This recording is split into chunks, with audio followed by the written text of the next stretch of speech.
Okay, welcome. This is Bandito Bane, the well-rounded nerd, the Super Spider-Man fan, and the Warhammer noob. And we and today is Free Comic Book Day.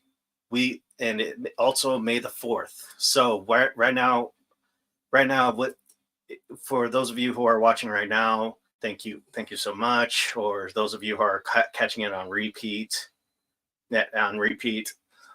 hope hope you're enjoying yourselves. But let me bring onto the stage one of my friends and probably one of the most sophisticated men I know from the UK, Kenzo. Oh man, you How's- bigged me up way too much, bro. So so how you Hmm. been, Kenzo? I'm doing very well, Bandito. It's good to be back on stream with you, man. I have really missed the old days where we used to stream every Sunday with the Ginger Ninja, man. It's Yeah, been too long. It's been too long since the crew have all got together, man. yeah.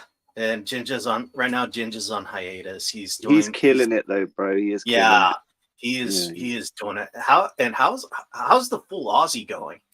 Oh, the full Aussies doing very well. They had a May the 4th celebration. Well, not celebrate. Well, a May the 4th stream today, like a lot of other people done. But yeah, they're doing very well. They've also got their gaming stuff that they do. You know, the Gronkin on Dogs stream.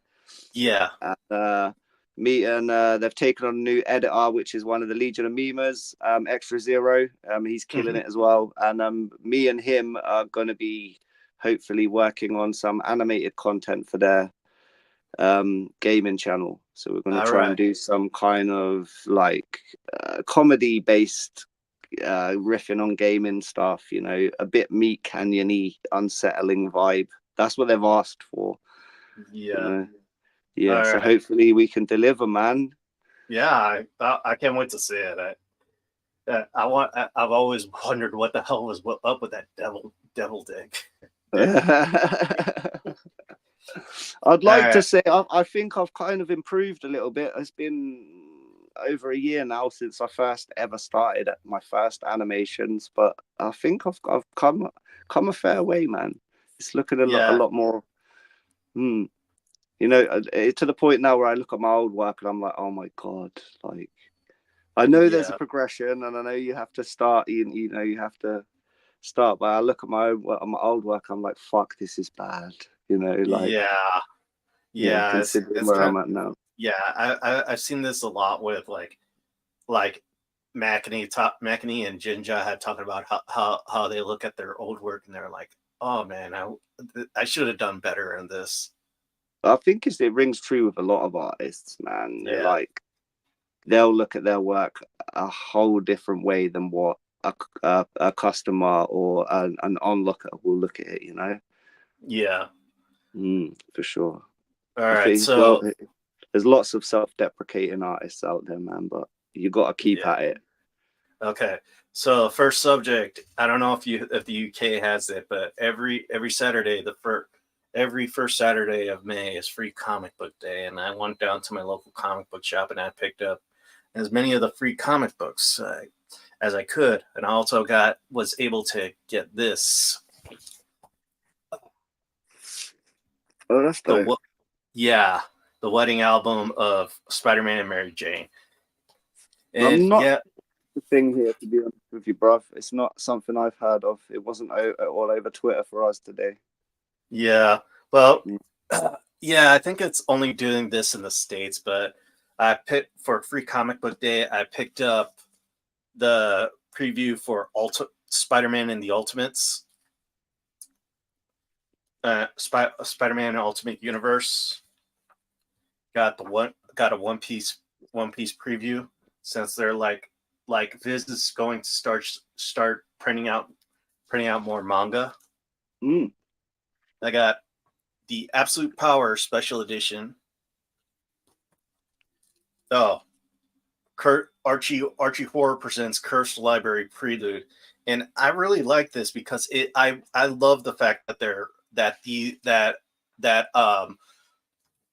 going back to like the old EC comic books where it's like either Tales from the Crypt or creepy Like or horror even comics. yeah, horror comics, yeah. the horror comics stopped. The horror comics craze stopped like in like the 60s when the Comics Hmm. Code Authority came out. So yeah, here's another one from stories from Atlas Comics Library. Here's another horror comic. I don't know if you know Peter Gilmore. Like he's a comic skate artist. He does some really good horror art, like horror Oh art really? thing. Yeah, yeah. Well, yeah. Here, let me look it up. He's done the book with Mandy Summers, Super Dead. I know Nathan Gilliam has done a lot of horror comics. Mm-hmm. There's Well, Peter Gilmore. He's a UK guy, and he's a really good artist, man. Like he just did like a bit of a splash page to promote their up and coming comic, and it's got Dale Keown's Pit character on it, Mandy Summers' Gem Shot character, and then a load of the other characters from the Super Dead franchise. Like, all right. So Peter it's Gilmore. yeah, yeah. All I'm getting is the actor. Let's see. Yeah, here we go. Peter Gilmore. Yes. Oh wow. Some of this stuff looks really good. He done some really good stuff at the towards the end of last year. He was posting some really good classic like Universal Oh pictures yeah. horror stuff. Yeah. You know, like Bride Yeah. of Frankenstein. Yeah. Let me bring up this. Let me bring up what I got. What's on here right now. Mm-hmm. Yeah, the Super Dead character looks really good. Okay. So obviously, this is independent comics. He's not. Yeah. Yeah. So It's nice. It's nice to plug the indie artists. He's a good yeah. dude as well. Yeah, he's a really Yeah. nice guy. Yeah. Yeah. So I've, it's like I've met him on Comic Mark's stream. yeah, really. Yeah. He does a show on a Friday, like UK time, about Really. called the Yeah. Russian Troll Factory. Yeah. So it's like I've always seen like about like UK time. It's like I've always seen like the I've seen like I'll stay up. Or have you ever stayed up for like when Games Workshop is gonna announce something? Oh no way, man! I ain't got time for that. I'll be honest. Like this is late for me. I only stayed up this late for your stream, bro. I'm not really. Yeah. Yeah. As I'm getting older, I'm starting to go to bed earlier and earlier. I don't know what it is. Yeah. All right. So this is Super Dead, and this art is really good. Mm-hmm. Yeah. Just I just like the detail he's doing. He of course everyone needs to have like the Spider-Man 300. Yeah, for sure. That's what the callbacks there. I Yeah. remember he posted that online as he was doing it as well. That's what I like about like because I follow him on Twitter, so I get to see like he posts his process. So he posts his pencils like as he's doing it, and then Yeah. he'll show you like the line art, and then he'll post like the finished colored stuff. Like, I'm a big fan of his work. He's really good.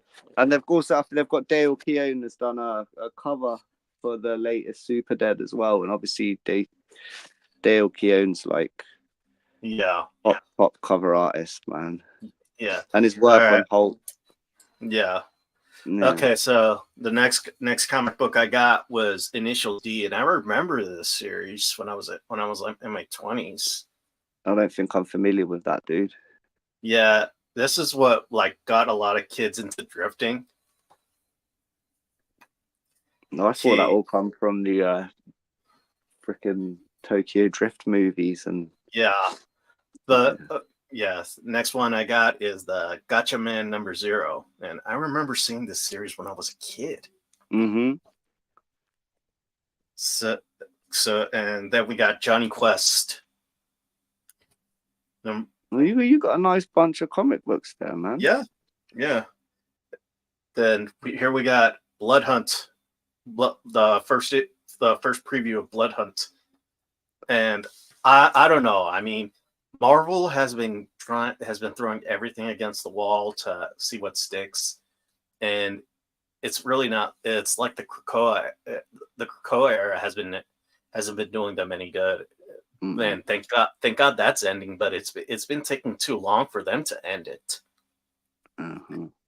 Yeah. So, oh, and here's another one: Conan, Battle of the Blackstone, Nice. and I even got the first two issues of Savage Sword of Conan, which Gray says are really good. I haven't read them yet, and I'm going to, and they're like really large comic books. I got them right here. So this is this is Conan, and this is the Prince of Conan, and this is the regular comic book. So yeah, Mm-hmm. they're pulling out all the stops for Savage Sword. Okay, got a few more before I do that. Before we go on to the next subject, and we got Teenage Mutant Ninja Turtles from IDW, like one of the last licenses they have. Then we got the Transformers Energon Universe. Mm-hmm. We got Street Fighter versus Final Fight, and Barbaric. I got this one because it looks really cool, and it's done by Idiot. The Street Fighter versus Final Fight, like that was my shit growing up. Both of them Yeah, games, yeah. like Oh, yeah. I Those think, games. and I'm a big fan of Hokuto no Ken as well. Yeah. Fist of the North Star, and like Oh yes, Fist of the North Star. literally the Street Fighter or Final Fight wouldn't exist in my opinion had it not been for Fist of the North Star. Yeah. Also, Street Fighter owes a lot to the late Akira Toriyama as well. Oh yeah, of course. Yeah. So Maybe. we had yeah we've had we lost a great guy when when we lost Akira when we lost Mm-hmm. Sensei Toriyama. Oh, and I also got this for my friend Sylph, who's going to be joining us on stream. Monster High. He's a big Monster High fan. I remember I used to buy those for my sister's kids, like my two nieces. That was their Yeah, shit. Yeah, like a long time ago when they were kids. They're like in their 20s now. yeah. That's a thing that people will still buy. When I worked at Spirit, people were buying Monster High costumes because it was like it was either their kids or themselves that were buying Monster High costumes, and that was like one of the top one of the top one of the top selling costumes we had there. Okay, so next we're gonna move on to the next subject. I was hoping Sully would get here, but he's probably not here. We're going to let's talk about Star Wars, dude. Today Okay. is today is May the 4th, and I I and so far the only thing I've liked about that I like that's coming out is the remaster of Dark Forces, and that is the Doom clone of Star Wars. It was I don't know if you ever seen Civi 11's video of this game. Nope. And well, this one was actually done by the Jedi. They actually did it with the Jedi engine, and it's just one of the best first person shooters. Like being able to go in and to mow down stormtroopers. Mm-hmm. I was all I as far as Star Wars games go, for my history with them, the very first Star Wars game I played was Star Wars on a Super Nintendo. Oh wow, yeah, Yeah, I really yeah, like that. that really brings me back. So Yeah, and then I had yes, Knights of the Old Republic on my Xbox, like original Xbox. really, Yeah, and there was another one. Was it Jedi Order?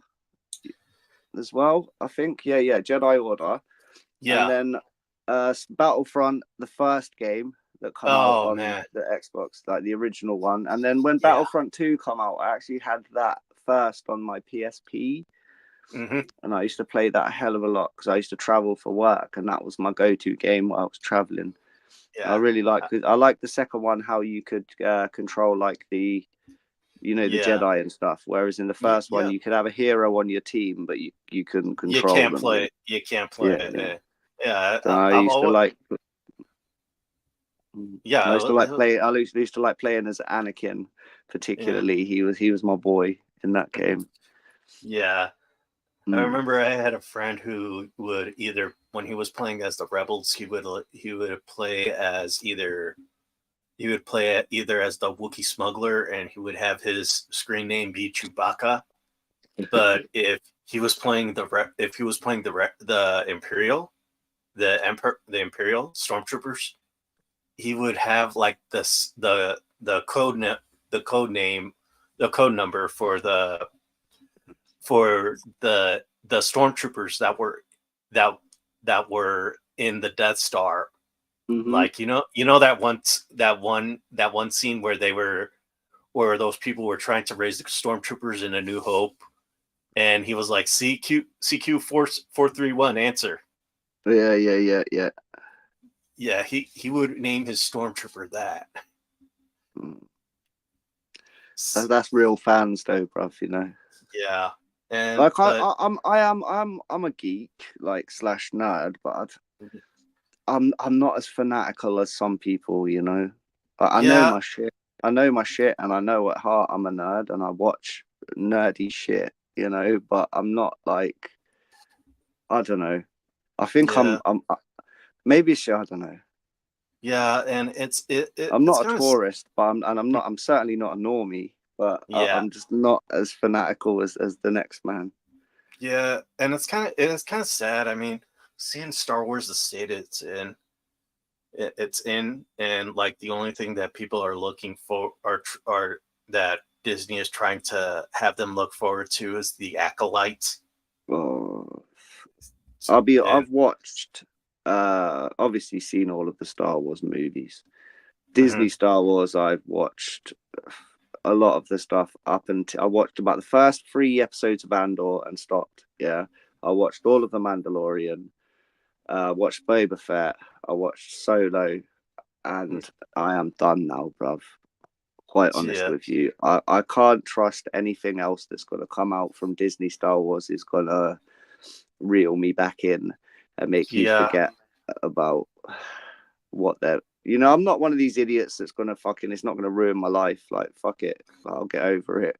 yeah, Um, but it is and fucked, man. Like they're really the same.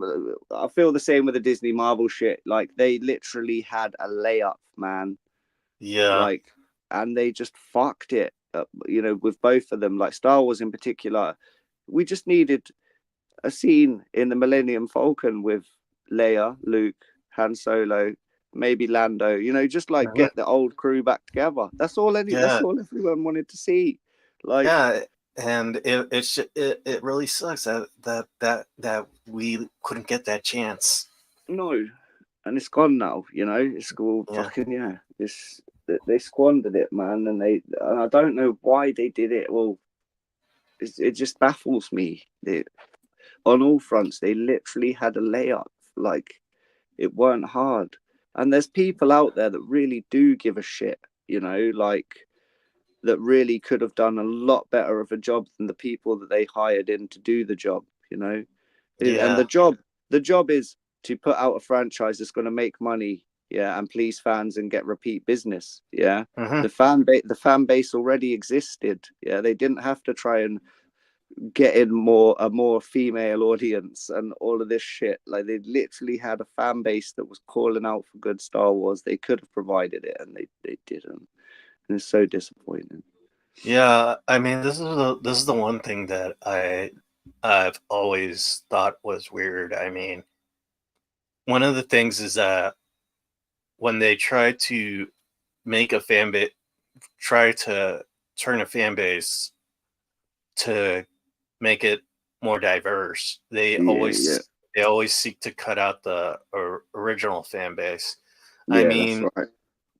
Barbie, the Barbie movie made $1 billion, but what if they like cut out everything that was Barbie and tried to make cater towards more towards men? Do you think it would have made $1 billion then? No, fuck no. That's what I mean. They just want to come out with some fucking convoluted bullshit, like, and ham in right. It's just wedged in, like the diversity sorry, the politics and the intersectional feminism and all the bullshit. They just wedge it in right in front of your face. It's not like they try and sprinkle it in subtly with like a little message or something that actually fits the Yeah, story. That would be fine. yeah, Like, I'm not, and that's the thing. I'm not just saying, oh, it's gone woke, it's shit. It was bad. It really was. The stories weren't good. Like it was bad overall. I'm talking specifically the Disney Plus series as well. They were yeah, really fucking bad, man. Like, yeah. I mean, The Mandalorian had promise, so did mm-hmm, Boba Fett, but then it just went downhill, especially with mm-hmm. season 3 of The Mandalorian. Yeah, for sure. I did. Yeah, first of all, I was thinking, oh, this is kind of cool, like with the theme tune that they had and stuff. It's like, oh, this is a bit like a space western. Yeah, Like and this has promise, and yeah, then it just went fucking shit. yeah, and it's like the whole like thing about like writing some certain people out, and it's like really it's you're just turning the whole fan base against you, and Mm. And then you attack. the legacy characters, they all just turned them in. They all got old and turned into cunts. Y- Sorry about the y- language, but they all yeah, got old and turned into completely different versions of what you would expect them to turn into. yeah, and it's really sad. I mean, I don't I don't know if you heard of the convention called South by Southwest. Nope. That Well, I've uh, heard of it, but I don't like. Well, what about it? there was a guy. They had two directors on there, and they were both involved with Star Wars. One was one was one was the director of the one was the director of one of Star Wars Star Wars Rogue One, and Okay. another one was direct. I think she was a director of an upcoming Star Wars project. I don't know which one, but the director of Rogue One, he said how it was just he said how it was just a great honor to work on Star Wars, and how it was just so it meant so much to him to add to the lore. Hmm. And then the the woman director who came on after him, she had this whole slide comparing men to women and the whole thing, and Hmm. it was like, what does this have to do with Star Wars? Exactly. But and And I don't hate on people that like it. Like, if you want to yeah, like Disney Star Wars and yeah, you are liking it, that's fine. Like, yeah, I'm all I for you. I just feel sorry for the people that literally felt yeah, betrayed, and then when they spoke up about it, they got, like they do with every other thing, got labeled yeah, as yeah, anti-fans, toxic fans, yeah, racists, or whatever else they got called. yeah. And I yeah. mean, my friend, the one who's going to join us later, he's a fan. He likes Ghostbusters 2016, and I'm like, yeah, that's fine. You're allowed to like it. I didn't like it. When I saw Hmm. it, I thought I wanted my money back, and I watched it for free. Hmm. That's, you can't hate. I know. I know. There's probably some media that I consume that people would be like, dude, like that's really Yeah, bad, and. yeah, and it's like even me and Sully, we argue back and forth with the Spider-Man thing, and it's just like one of the main things. I mean, he could like it where he could like this idea, but I think that's garbage. Well, it was always like that with comic books, but you Yeah, know, before it was you'd have a well, not necessarily a healthy debate, but you would still be yeah, friends at the end of it, and you wouldn't yeah, start attacking each other and yeah, smearing each other and with like insults just because you like a specific comic book character or think yeah. one is better than the other or you don't like the way that it's going, you know, like Hmm. Yeah, mm, it's all it's just from we're just geeks talking geeks. mm. So it'll always be that. I mean, I'll always consider Sully my friend. So so you want to keep talking about Star Wars, or do you It's want up to to go? you, buddy. I'm cool. It's your show. All right. Uh, what's that? Said it's your show, bruv. All right. Technically, for me, it's not even the 4th of May anymore. It's like Yeah. we're half hour into the 5th of May now. Yes. So it's like, oh, so my But I suppose this day now, for like I said, if you're a fan, like yeah. So of the my new friend, stuff, it's probably a good day for you. If you're a fan of the yeah, old stuff and you're not caught up in the culture war bullshit, then yeah, it's probably a good yes, day for you. But if you're one of these that's really invested in, yeah. So my friend just got home from work. He's gonna join us in a few. okay, All right. Well, so let's move on to the next subject. It's like, what the hell did Tom Taylor do? mm, I don't know. I you don't need know to if you. fill me in. You need to fill me in on this one. Come on, give me the backstory. Yeah, the whole thing about this was that there were like for one reason the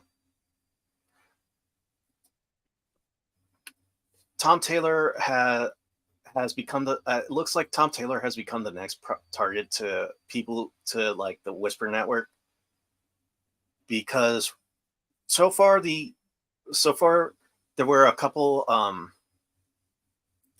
couple like it's right here on Bleeding Cool. So far the so a couple of people have been get have he faces online backlash over his portrayal of Nightwing and of Nightwing. He's been facing big big backlash over his portrayal of Nightwing and Batgirl, and the comic industry voices, and so far there's been a few images on Twitter where people are basically burning his picture. Oh damn. Yeah, and these are people from the LGBTQ community, and this whole thing it kind of like is kind of like what happened with Ed Gleason, or whatever his name. What was his name? Ed Piscor. Yeah, Ed Piscol. It kind of sounds like what they did with Ed Piscol, and Yeah, he was cancelled for alleged misconduct with minors, as in terms of sending messages. Like, yeah, yeah, and it kind of come yeah, out, but then yeah, they had like news reporters at his house. Like it was all over social media. He was yeah, getting a lot of eh, stuff in DMs and yeah. is that They're yeah sadly he took his own life after like quite a short time as well, you know. It's only like it come out and a few days later. It's very yeah, sad. yeah, and looks like some of these comic book people are actually coming out to support for Tom, but I guess that for some Hmm. reason or another, the other people just don't want to hear it. and Because it, there's a lot of progressive, like, art college especially has always been progressive arty types, and to be a conservative in comic books nowadays is very yeah, rare. To have yeah, conservative views, you're kind of forced yeah. out. And I've always saw this. I always saw this with comic books. If you have to agree with everyone, if not, you are labeled the enemy. I mean, this is how we have Comicsgate and the Ripperverse, isn't it? Yeah, From yeah, and and right now, it's really suffering with the comic book industry. The comic books are really are comic book sales are really tanking. hmm Like, I don't know if there's going to be a free comic book day next year it'll probably because be of what. free. It'll probably be manga. Yeah, because there's the one thing that's selling like hotcakes is manga, and hmm the rest of it is like Yeah, you the have. manga sections have grown threefold in the last 10 years, man. Like, Yeah, yeah, yeah, especially well, I don't class like we have what's it called? Is it for Forbidden Planet? Like, I don't really yeah, class that as a comic books shop, really. Not yeah, like because like it's a chain, isn't it? Like we have yeah, like the small local comic book shop. He still has like stacks of like old stuff. yeah, Whereas you go in Forbidden Planet, man, there's like I'd say there's 3 times more manga, maybe 5 times more manga than there is actual US comic books in there. yeah. And now my local comic book guy, he's bringing in manga to help with sales because I remember Mm-hmm. when Amazing Spider-Man 25 came out, he had like an entire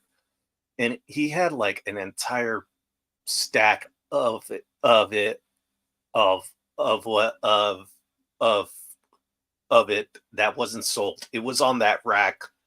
It was on that rack for like months until he had to put it in the long boxes to make more room. Mm-hmm. And that was the one where it was like, oh, you'll see the reason why Mary Jane broke up with Peter, and it was just a dumb idea. It was just this dumb idea, and it's like really that's the best you could do. And but it just seems like the comic book editors don't want to listen to the fan feedback anymore. Mm-hmm. And this is what some people realize is that fan feedback fan fan feedback is important for comic books. Mm-hmm. I mean, comic books is an American institution, and it helps it will help with fan not only with pop culture. It's also one of the greatest institutions which help bring pop culture characters It brings new and people into it. If you've got a passion for comic books, that goes across the board. You'll have yeah, new writers, new artists, yeah, you'll have like new game developers that got into gaming because they like playing comic book games, like it is still a very important medium, man. yeah. And it's like one of the things is like one like my friend, he's gonna join us. He loves Johann Vasquez. And Johann Vasquez was the one who did Johnny the Homicidal Maniac. And but I knew him for his Invader Zim's TV series, and that's how he Mm-hmm. got into animation through his time doing comic books.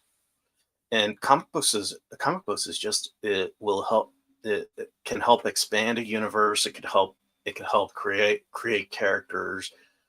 I mean, one of my it's a visual medium that can help people read. Actually, I learned Mm-hmm. to read through comic books. It's a way. It's definitely a good way of telling a story, man. Like, Yeah, mm. yeah, and You it have to it know how to read them. I've got friends that just can't do it. They like yeah, the artwork and stuff, but they can't do it. yeah. Mm. So So it's just it just seems like it just seems like it's going to it just seems like it's in a bad place that right now we're seeing so many things going wrong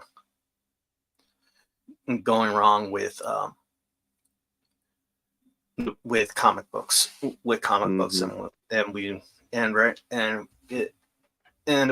it's just not it seems like the fault with the create it seems like the fault with the creators. It's like everyone wants to attack the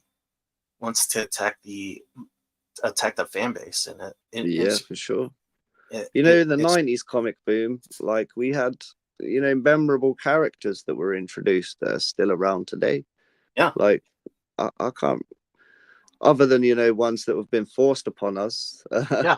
that people haven't been happy with. I'm not Yeah, a big Miles hater, to be fair. I've kind of grown to like Miles, I guess. yeah, yeah. Yeah. Miles has been is a good character, but like Hmm. when you try to change every single character at once, you're gonna get some pushback.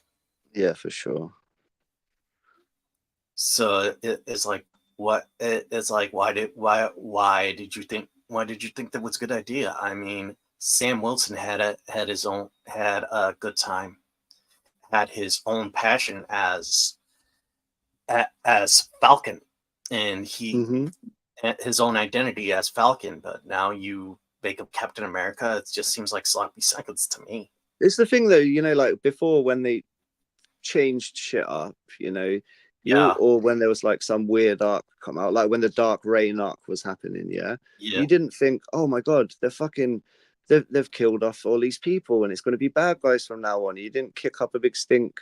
Well, I don't know if social media weren't as big then, I guess, when Siege and the Dark Reign shit come out. Like, yeah, people weren't losing their shit about it, like, because you knew that eventually it was going to revert back to everyone was going to be their normal roles. The legacy characters were still going to be the legacy characters, like. yeah, Whereas now there's a little change in anything, and people just go nuts on social media over it.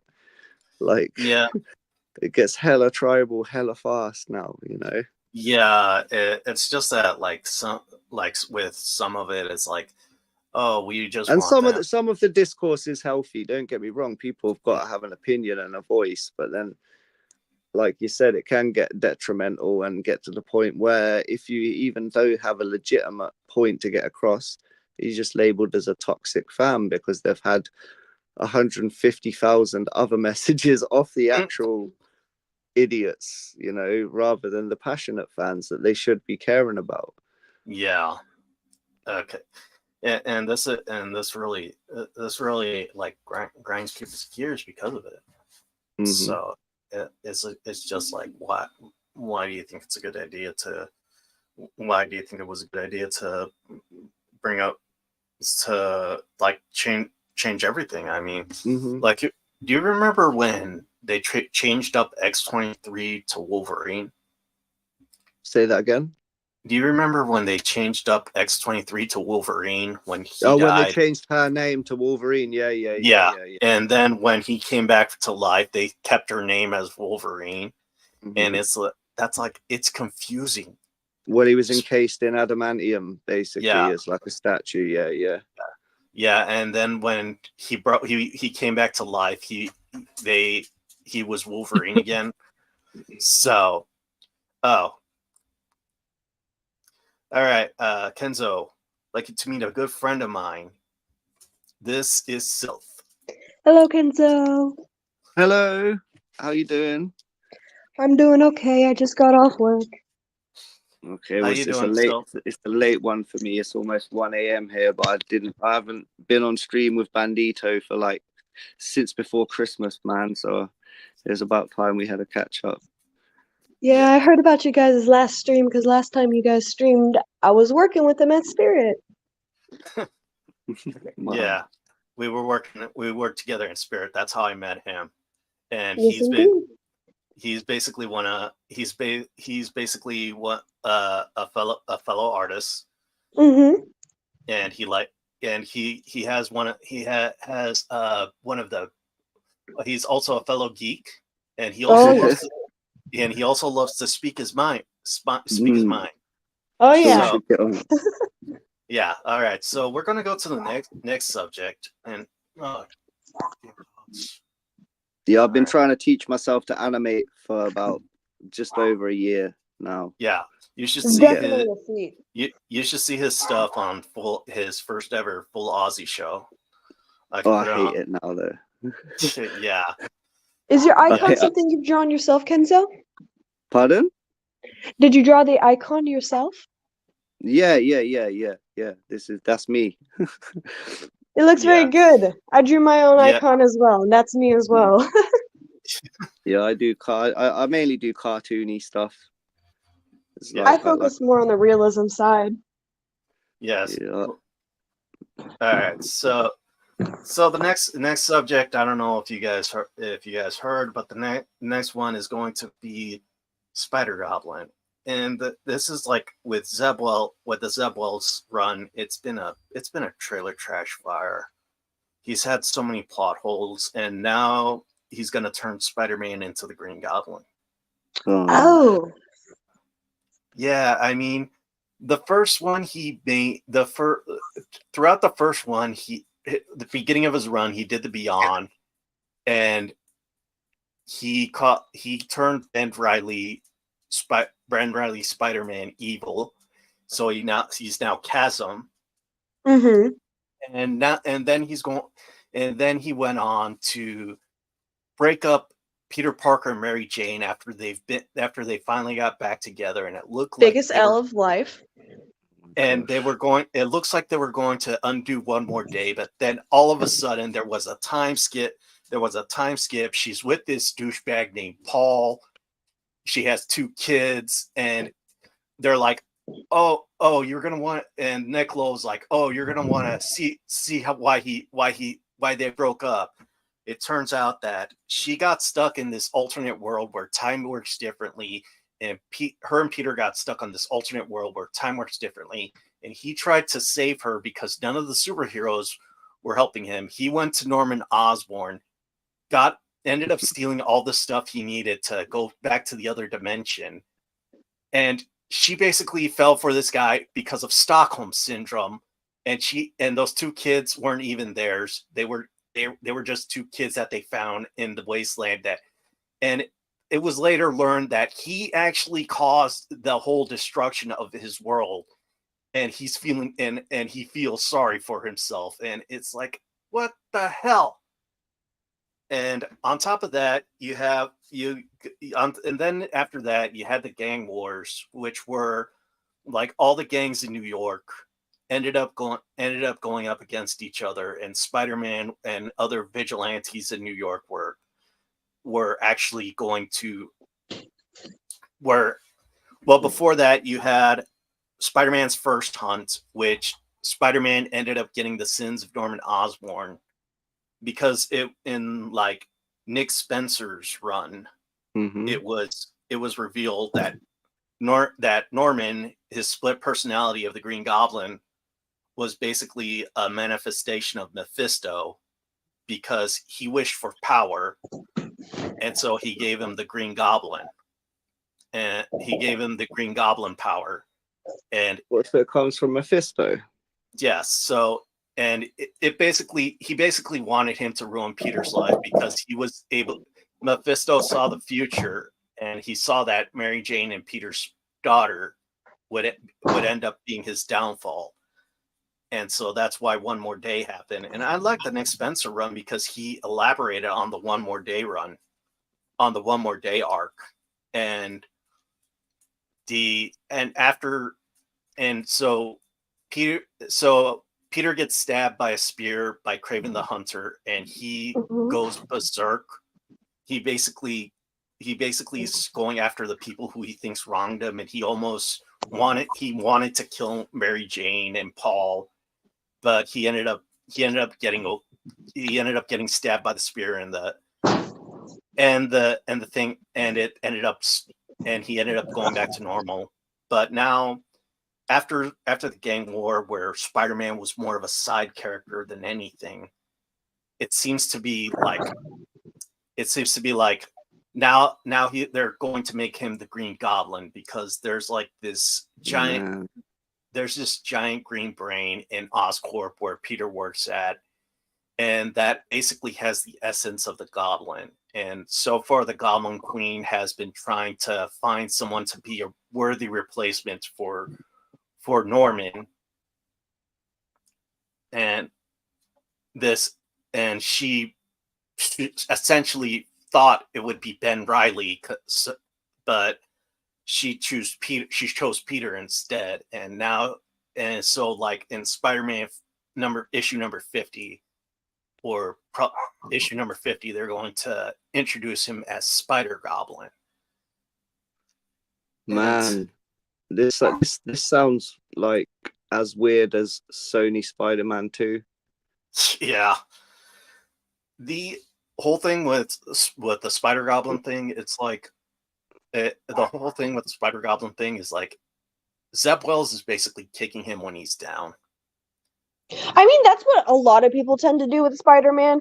Most story drives off of watching a character work towards something they want. In order for that to happen, you have to take it away from them. That being said, You have it to really often run them means- through the mill. Yeah, you have to really Yeah. run them through the mill a bit.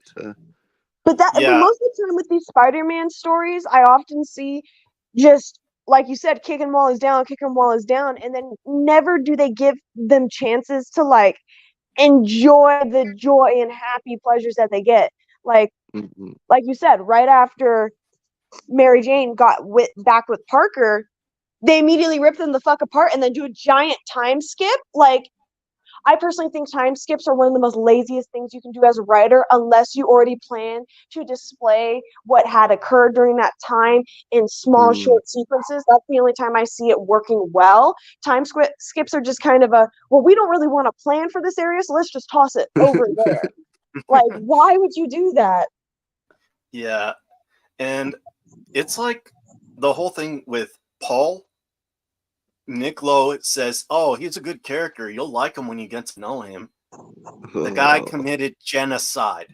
Yeah, there's no going back from that. A lot of these writers nowadays also have this tendency of they want to do redeeming villains, but oftentimes they send them down the hole of no return. You can't return somebody from genocide because on top of, okay, the main character might forgive them, but what about the hundreds of thousands of people that they screwed over? Yeah. And he destroyed his entire planet. And he's like, "Oh, I tried to stop it, but I couldn't do it in time." But they don't get it. You can like villains, but you like them for a different reason. You know? You like them because you watch them do all the bad stuff, and you're like, oh, I can't wait to see what they do next. Yeah, that's right. You're like you're not liking them. Oh man, that was so cool. He just killed all those people. He's such a badass. No, it's not that. It's like, oh my god, he killed all those people. Like, fuck. Yeah. He's a bad guy. You know, it's like it's kind of like I don't know if you guys remember, but when some influencers were invited to like that castle in Scotland to watch the first episode of Rings of Power. Oh yeah. And they were like, oh, the and they were fans. They were like, oh, that's Sauron. Oh, I could fix him. Yeah, I could fix him. Yeah. Why do you need to though? He's just good being the villain. Let him play the role he wanted to play. Yeah, and let him get that heel energy. You want to hate on him, you know? Yeah, and that's what I've been saying. This guy is basically Glenn Talbot of Spider-Man. And for those of people who don't know, Glenn Talbot was actually the first husband of Betty Ross, who's the Hulk's wife. Mm-hmm. And this guy was like he was a veteran soldier. He was very loyal, very duty bound, but this guy would do terrible things just to get the Hulk. And he also did it out of jealousy because Betty loved Bruce, and Bruce was the Hulk. When she thought Bruce was dead, he basically got her on the rebound, and they got married. But Bruce came back, and he was married as well. But then when but then when his wife died, Bruce's wife died, he ended up going into this downward spiral that Betty ended up pulling him out of, and Glenn ended up getting jealous and tried to kill him, and he ended up killing himself. And I think that this guy is basically Glenn Talbot. He has evil intent. He has evil in him, or he comes from he thinks he's doing good, but there's still some evil in him. And it's just like this guy has no redeeming qualities whatsoever. You're like, oh, he's trying to help the world. He's trying to help this world now. Well, why didn't he do it with his world? I mean, sheesh. But now we're going to this guy only has like 12 issues now to finish up his story, because he only has until like October, and then they take him off, and then he's going to be replaced. And not only that, Nick Lowe, they're going to do like what they're going to do with the X-Men office. They're going to bring in new editors and new writers, new artists. They're going to bring in a whole new team. So like, yeah. And so like, I'm hoping like it's either Chip Zdarsky who will come in, because I loved his run with Peter Parker Amazing Spider-Man. I also loved his Spider-Man life story and Spider-Man Shadows of the Spider, and like I love the way he writes the characters. He'll engage with the story, and it's either him or JMS, J. Michael Straczynski, the modern Spider-Man the modern father for Spider-Man, because when Spider-Man, after Howard Mackie had done after the Clone Saga and everything, Spider-Man sales were down. They brought in J. Michael Straczynski. Spider-Man sales went up because he wrote so many good stories with Spider-Man. I've got some Straczynski stuff. Yeah, I got the last Spider. I'll be honest, Bandy. I think the last Spider-Man stuff I bought, like in a singles, was like the Superior Spider-Man stuff. Yeah, that was Dan Slott had a good idea over there. I mean, putting one of his greatest enemies into Spider-Man. Peter was still there in the back of his mind, but he was in control. Yeah. That was good. And then I think the last collected edition I bought was that Spider-Man where Miles and Peter meet for the first time. Like, this is pre-Battle World. Yeah, like so this is the one. It's the one where Peter goes to the Ultimate Universe. Peter goes to the 1610. Mysterio sends him over there, and then they sort of team up to get back. Yeah. Yeah. So it's just like that. It's just like I've always said, like, I don't know if you guys watch wrestling.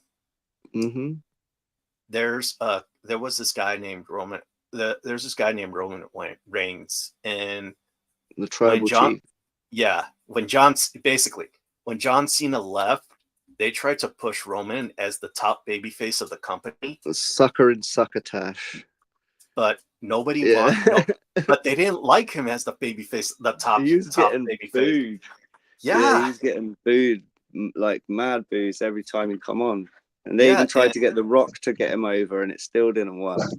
Yeah, and now, but then they actually did a 180 and made him a heel, and he became the tribal chief. It's not until he teamed up with Paul Heyman, I think. He started going by the name of the tribal chief and having a stable called the Bloodline, where he said he was the Bloodline. And one of the things is that he would say was, "Acknowledge me."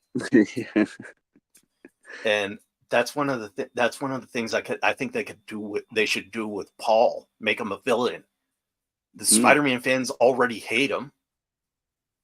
And Nowadays, that's going to be an issue, though, because we've seen a consistency within the last 10 years at least of people pumping out new stuff.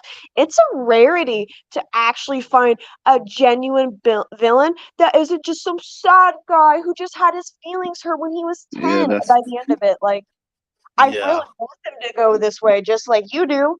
But make let's us be hate the realistic. They villain. Don't most make likely us won't. feel. Yeah, make us hate yeah, the villain. Don't make us feel sorry for him. You yeah. know. Yeah, I and mean, then it's like, okay, so feel bad for the villain, but then also you've like killed hundreds of people because of some small little thing that happened to you or some big little thing that happened to you when you were little, Mm. and now you're Like punishing Norman some Osborn. random bystander for it? Yeah, yeah, like Norman Osborn. He was always a good villain, man. Like, yeah, Yes.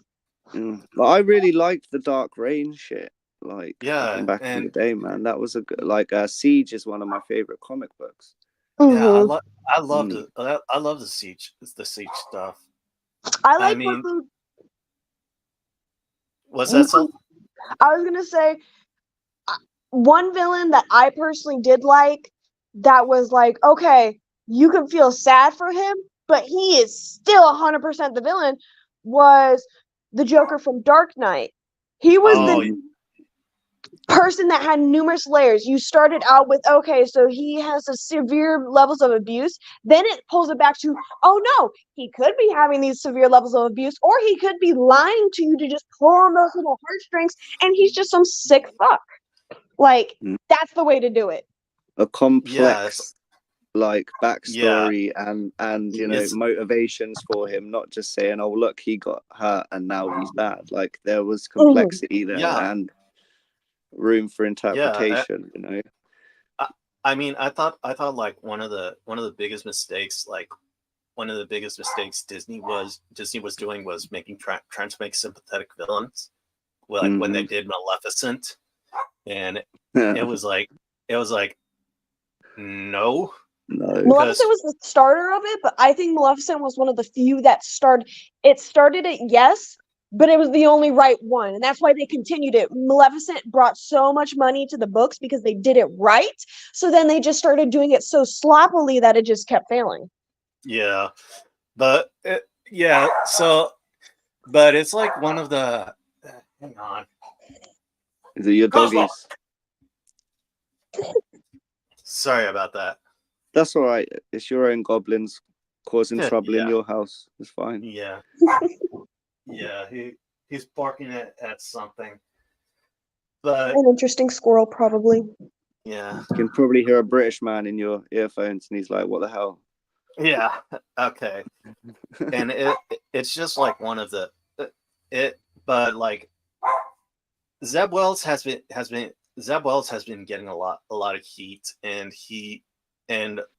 it just seems like he doesn't want to listen to the fans. Mm-hmm. But So you saying, so with this whole Goblin Spider-Man thing, right? It's Mhm. going to happen definitely, or is this yeah, just it's already happening. Let me pull up a screenshot for you guys. so? Is there artwork of him? Because that's Yeah, what I was there. going to ask you guys. What has been your favorite portrayal of the Green Goblin? Like you can include, comic books, cartoon, and the Ultimate Yeah, Universe, yeah. across the Spider-Verse, the movies. My favorite portrayal of the Green Goblin right now would have to be the Sam Raimi version of the Sam Green Raimi. Goblin. Mm-hmm. Yeah, Yeah, that's my son's favorite. yeah, because I've always liked what the way. Let me just. I kind of liked the I kind of prefer the original, like the Yeah, cackling goblin on the glider with the actual pumpkin bombs and stuff, because just yeah, old school. But That's what I was gonna say, actually. mm, but I, the one in Across the Spider-Verse. yeah. That one. He was kind of a mixture of the original old school and the 1610, but bigger. Like, because in the 1610 universe, he was more of like a hulking character, wasn't he? Like, Yeah, they would throw yeah, fireballs and stuff. Like, and they kind of, oh shit. yeah. This is the cover to Spider-Man number 52. Oh. Mm. Can I just say, starting off, I don't like what they're doing with the design. Yeah. No, I don't know if I like it. Yeah, this I is like it. how they're Kind of attempting to reminds. do the. Sorry, go ahead, Sylv. Thank you. I like how they're attempting to play on the original angular shapes that he had. He had a lot of sharpness to him and a lot of like he had a lot of triangles, and so that kind of made it more menacing, but I don't Yeah. feel that they articulated well to also merge with Parker's face. Yeah, The triangles made me immediately think of what was his name, the Norman Osborn's grandson when he become like the Red yeah, Goblin. yeah, Yeah. yeah, and so this is it's actually Spider-Man number 50, so it's going to be out next month, the 15th Okay. on May 15th. So Probably gonna who get else it. we got? Yeah, because right now, right next week it's Go going to back. Yeah. Sorry, I was still. So you got because Sandman on there, Electro, Craven, yeah, because Mysterio. next week next week is Spider-Man 49, ASM 49. The Sinister Six are going to attack Oscorp to destroy the Living Brain, which supposedly has the essence of the Goblin, and I guess in Spider-Man 50, it's going to merge with Peter, and he's going to become Spider Goblin. Okay. Why would he need a glider if he has webs? Well, Yeah. he had a glider. He in one of the Spider-Man in Zeb Wells, he actually got a gob kind of like a mech suit, which is kind of like let me like A spider glider. yeah, a spider glider, because he was going up against the Vulture and he was getting his ass kicked, so he had Osborn give it to him, and I hated that issue. Okay. So in this current rendition, Parker is still as intelligent as most of the other baselines have had him, correct? Yeah, Why is people giving him shit?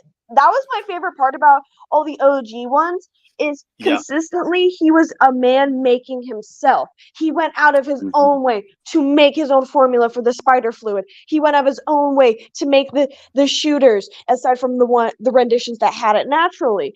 And when something goes wrong, he fixes it medically, chemically, all that fun stuff. He not only thinks about how can I punch through it, how can I talk through it, how can I think through it. And Parker Industries didn't do very well, did it? yeah. I mean, that was one of the biggest biggest pieces of crap that Dan Slott wrote. Parker Industries, the whole worldwide story, and that's I've always liked when Peter was like an average guy, your average guy, but Yeah. That's what. Yeah, I agree with Sylph. Exactly that. When he was just average guy, but still getting by on his own. yeah, You know, he was still a clever kid. He was average, but he was a clever kid. He all right, made the web shit himself. You know, like all right. that's the aspect of it I prefer. So this is what Norman gave him after he started working with Oscorp. Spider And glider. yeah, it's basically Spider-Man with like these things on there are basically web balls, kind of like the pumpkin bombs. And they asked the same question as we did, Sylph. So can someone explain to me why Spider-Man needs a glider from Goblin Tech all of a sudden? Come Yeah, on, Like, man, we've all shouldn't he seen be him. able to make it? Or at least, like, if he can't 100% make it because he does not have access to the resources, shouldn't he be able to design it? If this was yeah, Sony Spider-Man 2, he would be making it on a rooftop. Like, yeah. Right. It's just like Zeb Wells has thrown so much stuff on the wall to see what sticks, and What so he thinks sticks has been on the floor for a while. yeah. And he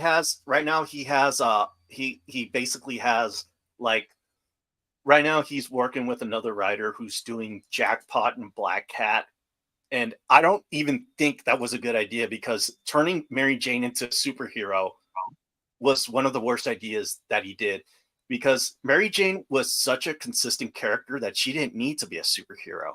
Yeah.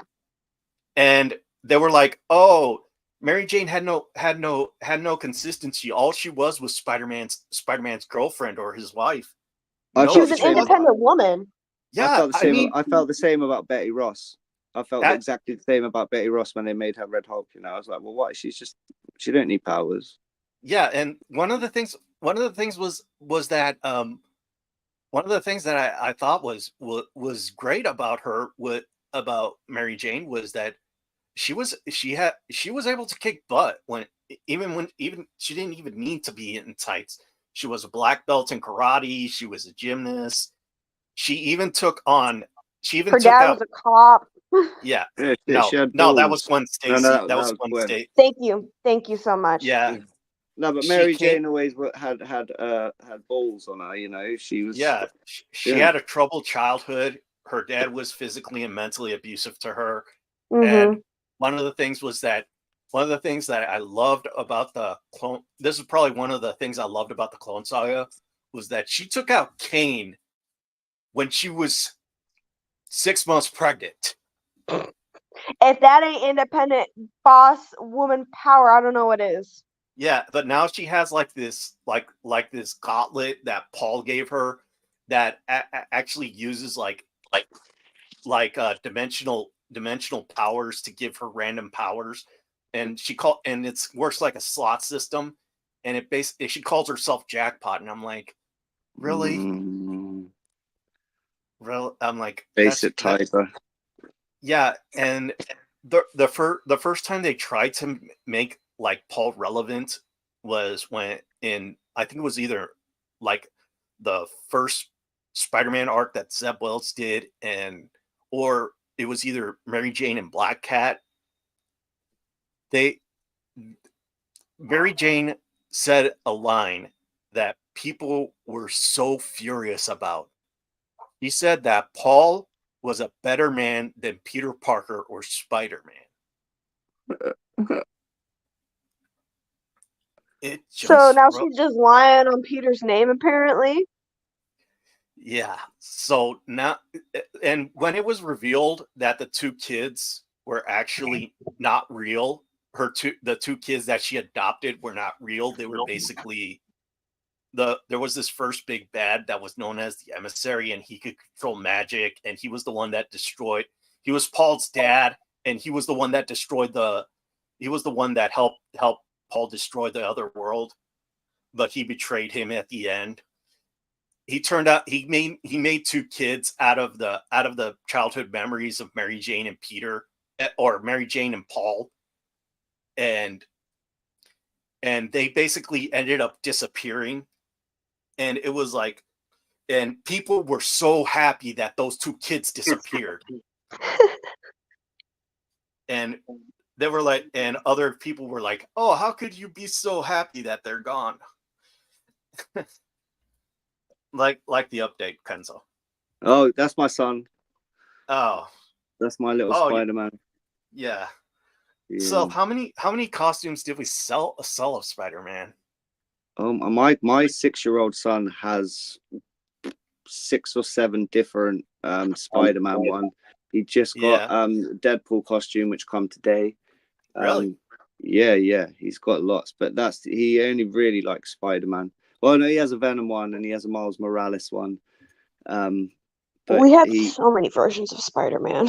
he Yeah, has we had. the Tom Holland one with the black trim, the Tom Holland one with the blue and red. He's got the Sam Raimi Spider-Man suit. He's got the Andrew Garfield suit. He's got your classic comic. He's got loads of them. Yeah. All right. So let's move on to the next subject. And Seth, if you get uncomfortable, just let me know. And we'll move on to the next subject. Okie dokies. Okay. All right. Whoa. What is it? We're going to talk about you just gave out a trigger warning. I'm scared. Yeah. All right. So so far the Gamergate 2 controversy has been going on in full swing, and one of the guys who has been on the side of the gamers is the former director of World of Warcraft, named Mark Kern. And and over the and he got and he's been and one of the games that is basically the Hogwarts legacy of this year is Stellar Blade, and it was done by Shift Up, and and people have been loving it because it basically showed uh it was basically based off a woman's off a real Korean model, and had a really good soul system and a lot of people have been liking this because it has an attractive female character as a badass. And but when the game came out, most of the costumes most Shift Up said that it was going to be uncensored in all regions, but now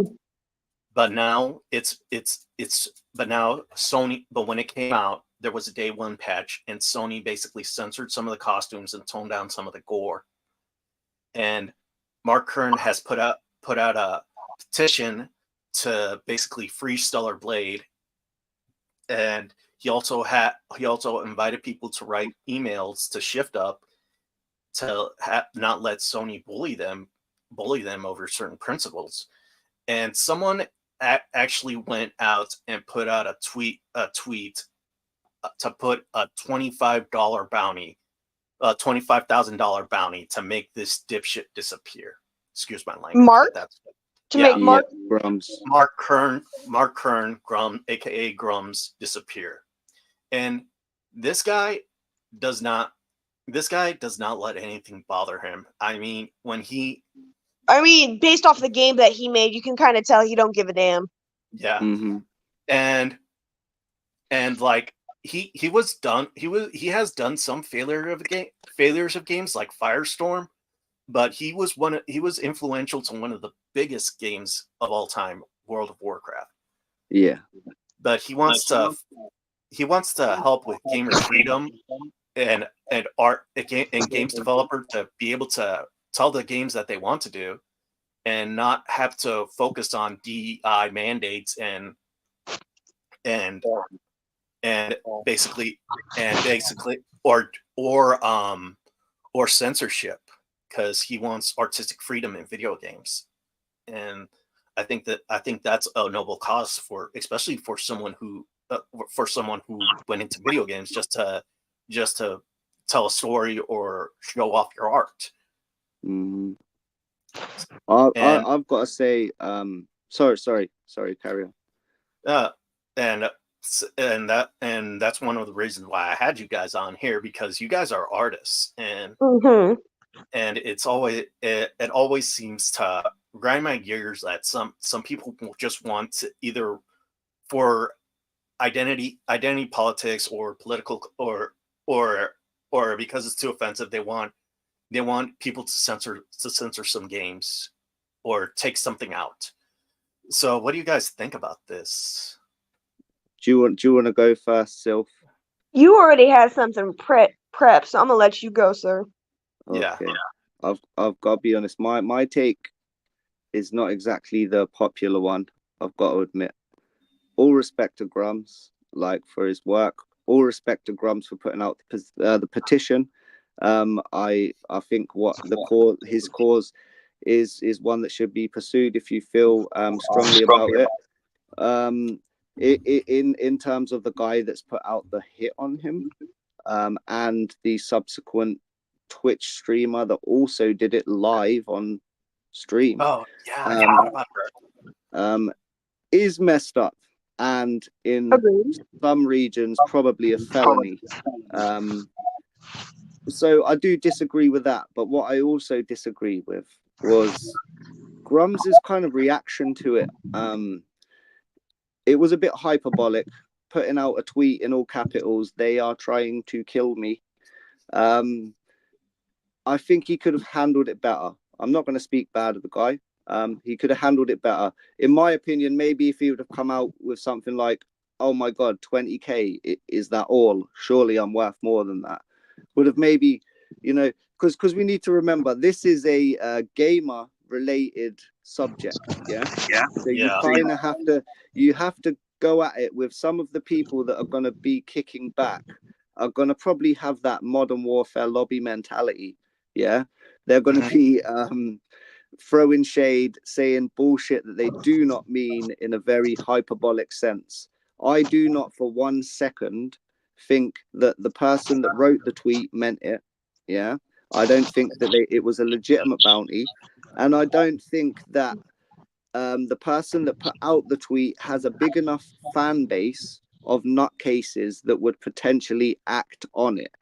You know what I'm saying? Like, had it have been someone like Mr. Beast, say it would have been someone like Mr. Markiplier. Beast or like SS Yeah. Sniper Wolf said, "Oh, this Grums guy, I will," you know, and said the same thing, you might get some crazy fan that would act off of it, and then he should be worried. But in real sense, he's not in any danger from this. Like, so I'm just saying, just come on, man. These are gamers. If it would, like I said, if it would have been a different subject or a different streamer, he should be The worried. survivalist hunting group of people. That's when you worry. Yeah. That's what I mean. But like I said, I'm not speaking bad of him. I'm just saying, like, how it was handled initially was a little bit like, dude, no one's really trying to kill you. It was idiots on the internet. Like, how many people do we know personally that have had death threats? You know, for stupid takes, you know, like I've known Neon Geeky Sparkles, Wes from Critical Thinking. Sully said he got a death threat once, and that was because Lethal he's Lightning's a chef. got death threats. Lethal Lightning, and that's because he's a chef, and someone didn't like his cooking. Whether you agree with him or not, the guy that made the comments about Nerdrotic's wife, we didn't make comments, sorry, he made a meme about her, and you guys know about this, right? No, I haven't been. Well, it's just, I won't go into it then, but some other guy that put out a meme recently that I don't necessarily agree with his point of view, he got death threats over a meme, and it wasn't rabid, crazy lefties that everyone always says, "Oh, the lefts are there." Like, no, it was people in the fellowship that sent him death threats. So people need to not do that. Like, he was being out of order, and I'm talking about the puppet guy. You know, the guy that's making them. The guy that's making them puppet shows, dissing everyone. I'm not saying I agree, but he has a right to do it. You know, like, if we have a right to kick back against Disney, Star Wars, or Marvel Comics, he has a right to kick back against us if he wants to. You know, like, that's well within his rights, and he shouldn't receive death threats for doing it. Like, it's wrong. Like, even if it is a joke, because let's be honest, not everyone is as thick-skinned as us three. You know, if I received a death threat from a stranger in America or in my Twitter, I wouldn't even, you know, I wouldn't care. I'd be like, yeah, whatever. Like, come at me, bro. But not everyone is like that. I do get it. Some people will take it seriously, and you shouldn't do this, people. Yeah, and it always irks me because that, like, as you know, I don't know if you know this, Kenzo, but there's going to be an election this year in the States. Yeah, for sure, I know. And all the psyops and the BS heat up around this time, I do realize. Yeah, and also they've been calling Stellar Blade a conservative game. And same as Helldivers, bro. Yeah. And Baldur's Gate is a liberal game.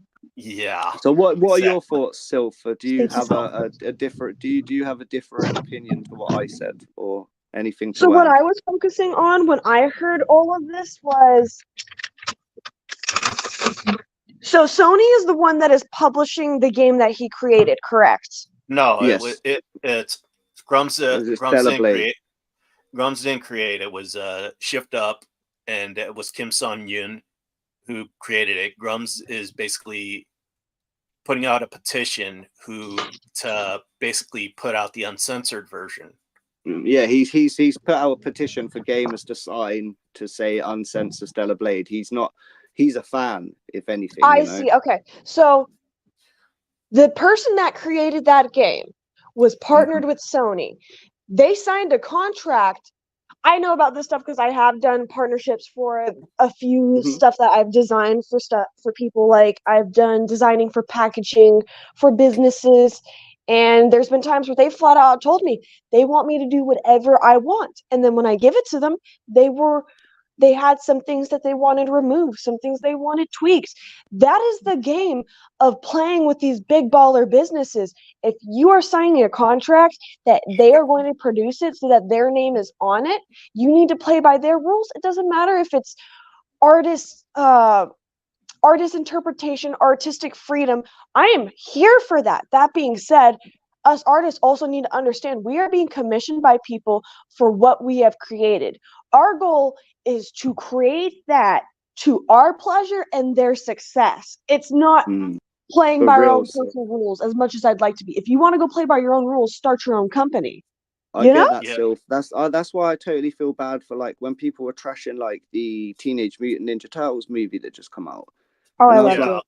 They're like, oh my god, this is like, and I'm thinking there's a lot of artists that worked really fucking hard on that, like, and they were told, yes, that's the design we want. It's not like the artist said, oh look, this is what we have to do. They got told what to draw, but like they don't get the credit. People are just Yeah. quick to say it's trash, you know, like Yeah. it's I mean, the whole April O'Neil thing redesign. yeah, that in I particular. didn't like it, but No, that You didn't was dislike it enough to start hating it online. yeah, but that no. was basically all done by commission. So yeah. I've seen the original art. The original artist did. She was What? a lot thinner. She had she Yeah, was still yeah. she was still gender swap or race swap.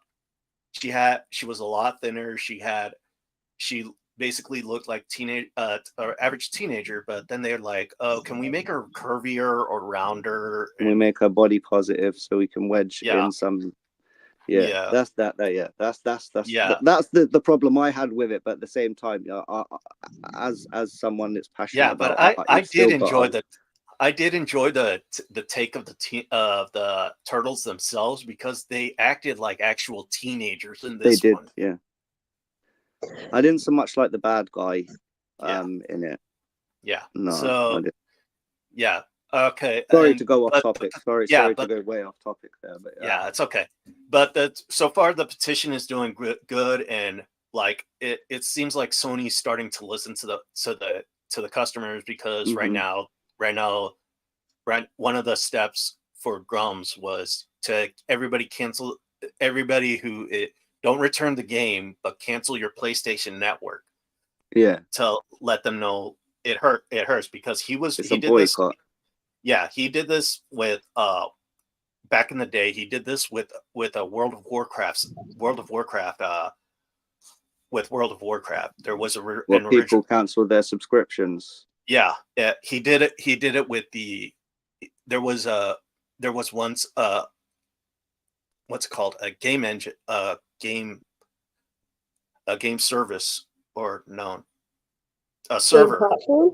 No, it was a game server, which Okay. everybody loved. But then Blizzard closed that server and Classic decided Blizzard. to use their new in-house server. Grums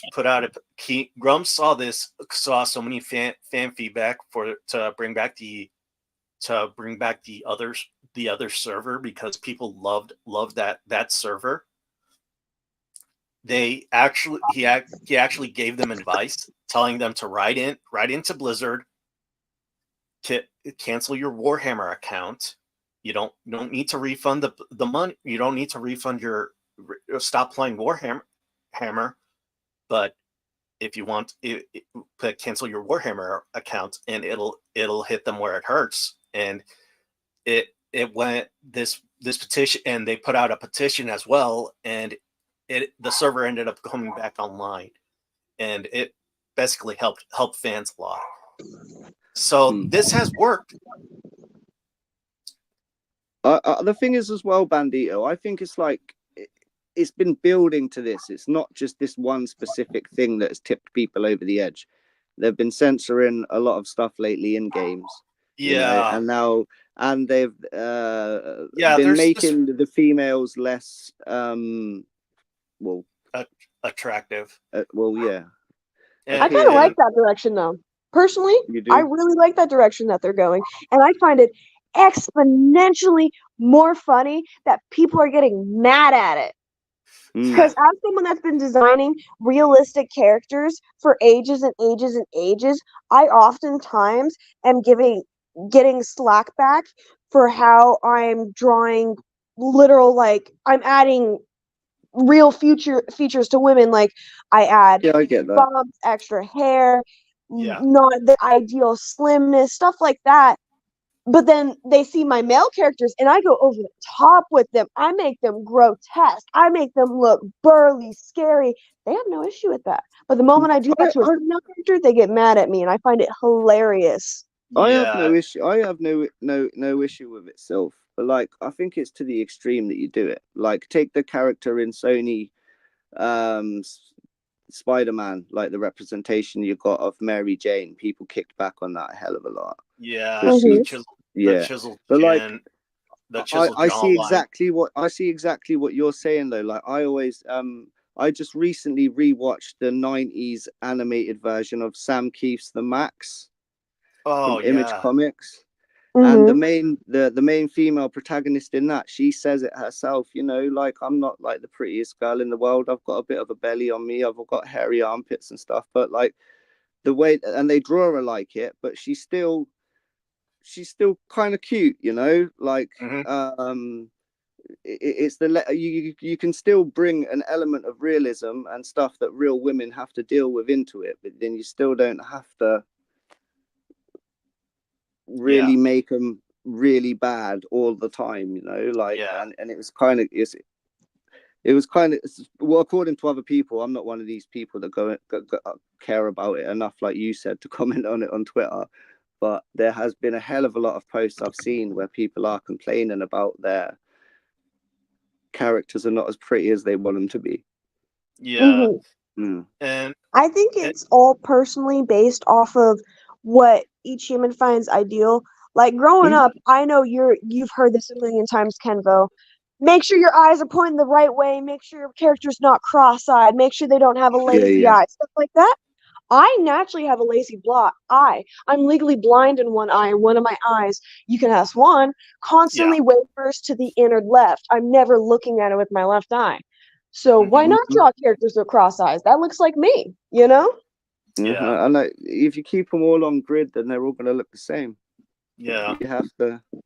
experiment with different shapes, you know, and try and get different shaped heads. And like you said, it Mix the is good to features. add, yeah, to add nuance to your characters. Give them a lazy eye, give them Mhm. a scratch on their face, give them bad skin, give them a wrinkly Okay. forehead, give them a big nose. You know, they're more memorable like that for sure. Exactly. Like, we don't all have to. I do get it. They don't all have to be the perfect waifu, because like they're just Hmm. gonna all look the same.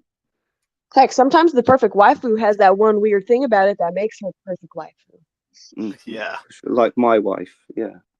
Yeah. Oh, that's adorable, Kembo. All right. So the next topic we're going to talk about also has to deal with a video game, and this is current, a current thing.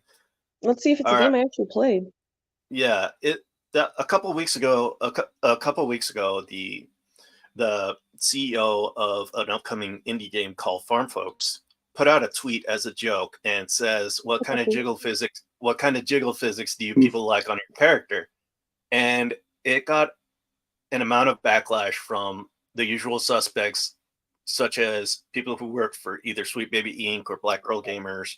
They put out an apology, and people have been telling them not to try not to apologize for your art.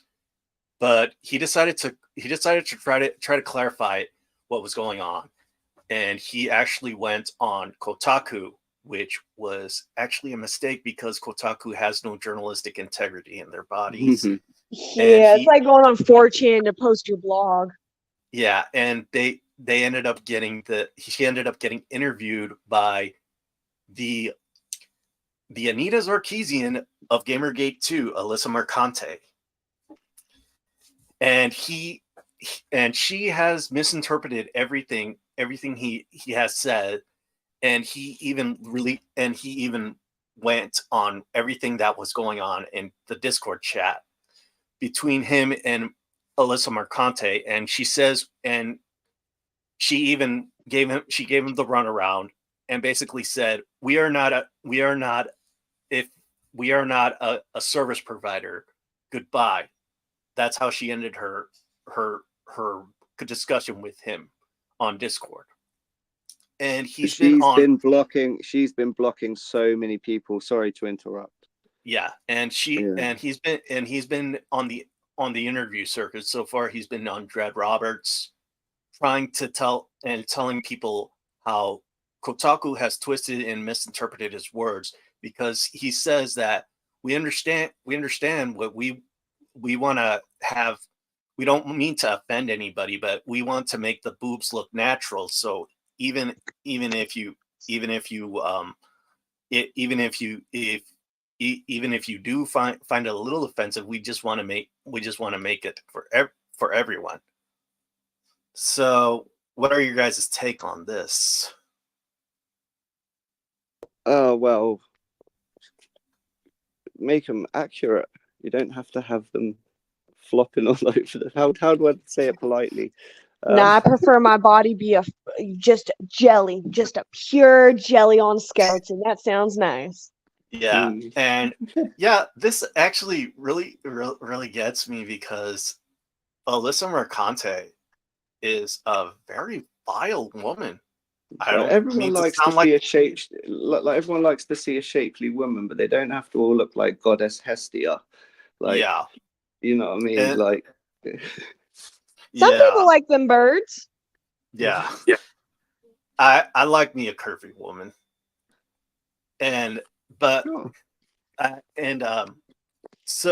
especially this. I just like men. Self, and one of the things is that Alyssa Mercante has this one thing. She's been basically twisting his words, and he feels like his words were twisted to especially to go up against Grums in particular, because he seems to be living rent free in her mind, and I wouldn't trust a woman who has a tattoo that says men are to blame. Yeah, I've seen her getting into it online with quite a few people. Do you guys know the Melee Games? Yeah, I've seen. Nope.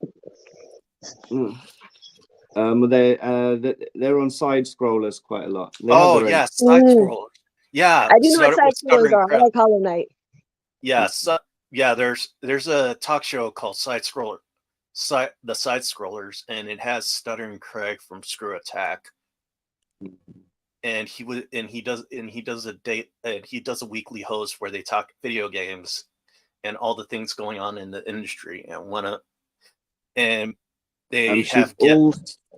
sorry, bro. And one of the things is that Stuttering Craig actually invited her on the Side Scrollers, and she turned it down because she said, "I don't do interviews for losers." Mm-hmm. Okay, so what we've gotten so far is this woman is very rude. I'm so sorry for interrupting you again. That's all right, so. Do you? Can I have more details on this woman? Because I've never heard about her till you two. Do you guys know Hypnotic? Yeah. Yeah, she just threatened him with lawfare as well. Oh. Yeah. So Alyssa Mercante wrote when the whole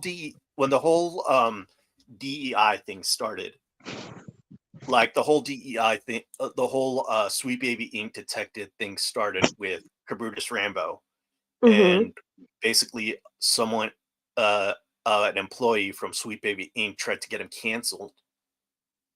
She basically wrote a fluff piece for Sweet Baby Inc. and calling everybody else like who didn't like Sweet Baby Inc. incels, racists, everything you could say under the sun. Everything that's an ism or obe. Yeah, and she even says how she went into Discord, into the Sweet Baby Inc. detective Discord, like if she was like this big great journalist, and she and she and the thing was that anybody can be invited into the Sweet Baby Ink Detect Discord, and it's just a community that loves video games. I mean, she even tried to say Cabrutus Rambo is a part of a hate group with Sweet Baby Ink Detected, but they're the ones that brought this up, and us as gamers, we're just tired of the narrative where if you don't like anything, you're a fitist or phobe or anything. It's like Lady Decade. I don't know if you heard of her. Lady Decade, Yeah, she did a great piece about Stellar Blade with the with with uh, with the two writers from IGN France, and also Alyssa Mercante. Mm-hmm. And she's like, and she said that I and she even said that I'm a brown skinned woman, and I love playing as badass females because it's escapism to me. Well, is she Turkish or she's like Middle Eastern or something, isn't she? Lady Yeah. Decade, right? Yeah. She's a British accent, and she does with gaming content with that Top Hat Gaming. Top Hat Gaming. Yeah. So yeah, Alyssa Mercante also is infamous for writing a tweet that said, "You can't be racist to white people. Thank you." No, true. We're just devils. We're scum. Like, you can't be. Yeah. We're the only ones that can be racist. And we invented racism. It's just for us. You isn't allowed to do it. Yeah, Okay. and it's and I've always wondered. I'm like, I've always wondered, because she has a tattoo that says "Men are to blame." I'm like, my friend Sylph. I'm gonna drop your name here, Sylph. Okay. My friend Sylph is my friend Sylph is white, and he identifies as a man. White passing. And he's also part of the LGBTQ community. So is he to blame for all the things going bad for you? I guess I am, man. I guess I'm capitalism. I'm colonizers while also being indigenous. Yeah, colonizers. And I'm every single problem all at the same time. I'm the big old rich people while still managing to be dirt poor. Yeah. I eat babies even though I can't digest meat.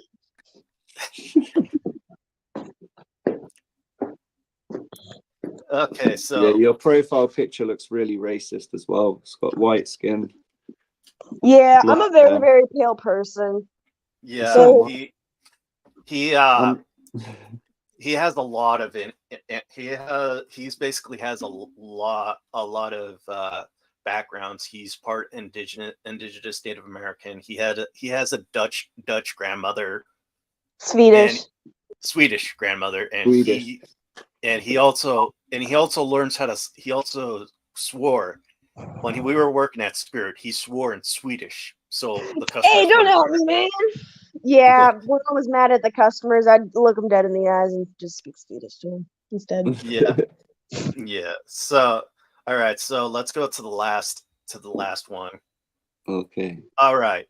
So far, so recently, GW did a big change in the lore, but they didn't do it as they usually do when with the Warhammer universe. They didn't do it like they did with the with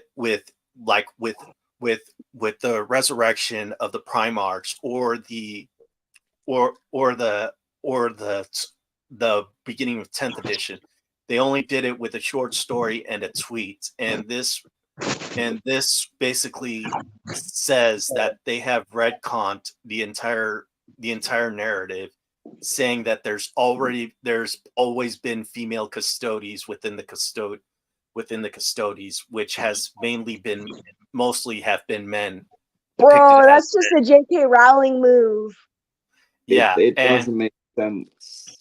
And so they have been going back and forth with fans who have been saying, they even switch the things from like their wiki from what the emperor says, like these men to these warriors, and they even go from the golden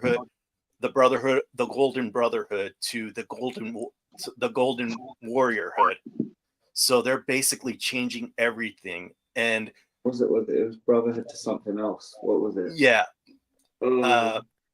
So there's basically back and forth going on. And right, so how do I feel about it? How do I feel about it? Do I like that there are female custodies? Well, I couldn't care less. They're not my army. But do I care? What's your army? Orcs and Astra Militarum. But am I mad that how they're handling it and how they changed it? Yes, because they basically did it in a throwaway story and in a tweet, and that was like it. They called it a day.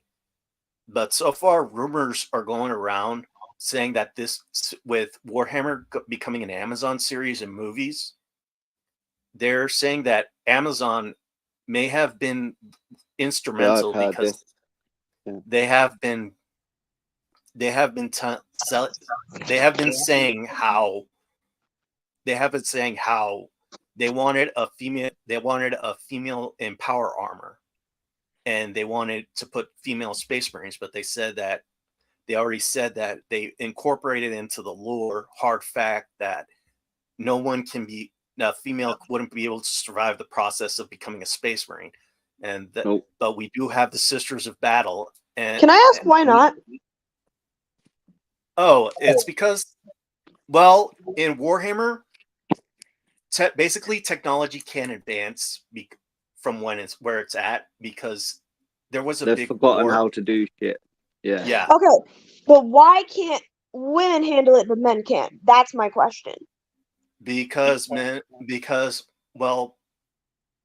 Self, this is going to be mad. You're going to be mad about this, because it goes down to if women go through the entire process, it'll basically turn them into men. Basically they'll lose everything that made them women and turn them into men. So they'll the same way though that the Space Marines lose a lot of stuff which some men would consider makes you manly. Yeah, you know, like they'll lose their sex drive. They'll lose their sex drive. They'll lose their instinct for survival, and they'll lose like their caring attitude. Some men. But that's a bit sexist. Just I'm not mad at all. I'm just saying this is an observation. It's sexist to assume that caring about someone is a womanly trait when it's been displayed in all humans. Yeah, I think they could have done a better job at explaining it, instead of saying, "Oh, well, the outcome is been shown that with men, they have far fewer drawbacks, but with women, it takes them and turns them into a shell of a human. Less of they no longer become women. It's more of a they're no longer fucking human." You're looking at it from your point of view. These are space Nazis. Yeah. These guys are literal space Nazis. So their view of women probably wouldn't be as progressive as ours, if you know what I'm saying. Yeah. So I think people are looking at it from our point of view, how we would prefer them to have it in there. But from the perspective of the Imperium, they are fascists. They're literal space Nazis, you know. So that probably does boil down, you know, they're wrong uns. They literally go to planets, take all the little boys, fuck off all the little girls, and then take the little boys and alter them to turn into 8-foot hulking, pretty much immortal super soldiers, you know, like the Imperium are not good guys. So realistically, they're not. They're assholes. I know that. I wasn't like upset about I wasn't upset any which way, shape, or form about how it was.